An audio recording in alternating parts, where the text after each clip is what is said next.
Kung panay pagtatakip lang at walang totoong income, hindi ho kayo makakaahon sa buhay na panay utang. Ganon din po dito sa issue ng ating bansa. Corruption is destabilization. Yung administrasyon ni Marcos Jr., hindi kayo kinakailangang tumingin sa napakalayo. Ang problema is internal amongst you. Pinabayaan ninyo lumaganap, maging talamak at grumabe ang korupsyon. Ngayon, naghahanap kayo ng pamatay-sunog, may mga nagsasabing destabilization.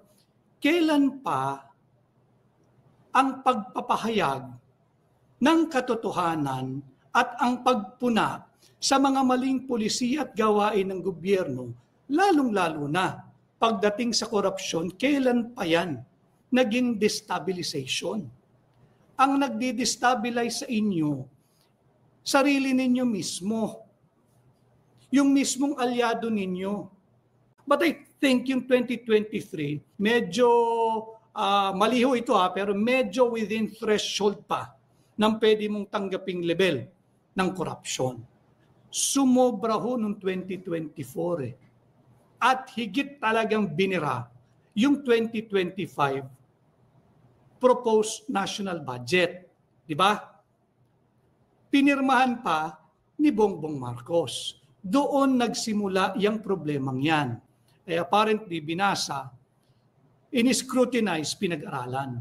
Ito nga ho nung sumabog na sa mukha nila, yung flood control funds anomaly, yung anomalous at ghost flood control projects, pati na, yung mga substandard flood control projects, eto na. Naghahanap na naman ng matuturo. Naghahanap naman ng masasangkalan. Anong gagawin ninyo?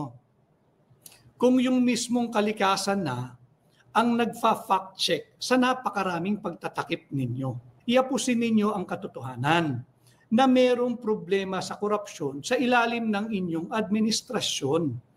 And then, maging proactive kayo. Hindi pwedeng may issue, wag nating tanggapin, malinis tayo, hugas kamay tayo, kasalanan ni ganito. 3 taon kalahati na po kayo nandyan Wala pa rin kayong nalalaman? Hindi pa rin kayo may pagkukulang?